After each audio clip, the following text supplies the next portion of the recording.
Hello guys, pag-usapan lang natin ang breaking news. Ayon kasi sa bali-balita, OMG, Carla Estrada pumapayag basta't payag si Daniel Padilla sa project ng Katniel.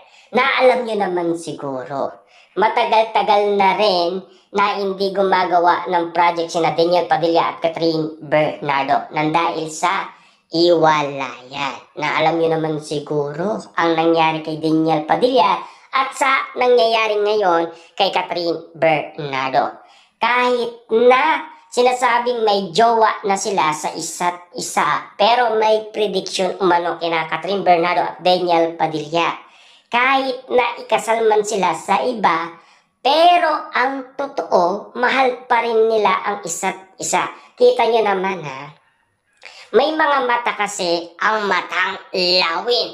Nakikita nila ang mga ginagamit umano ni Catherine Bernardo at Daniel Padilla, lalong-lalo na kasi ang mga kinakain nila. Kasi mga paborito pa ang mga kinakain nila. Tulad ni Catherine Bernardo, paboritong pagkain ni Daniel Padilla ang kinakain niya at pinapakain niya umano kay Mayor Mark Alcala. Kita niyo naman, sino ang nasa isipan nun ni Catherine Bernardo? Di ba si Daniel Padilla?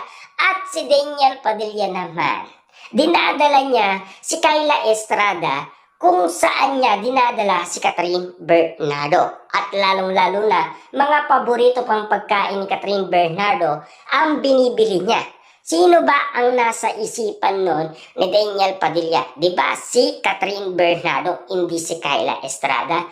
Kasi yun yung mga pinagdaanan ni Daniel Padilla at Catherine Bernardo. Siyempre, 11 years ang tinagal ng kanilang relationship at ang kanilang pagmamahalan.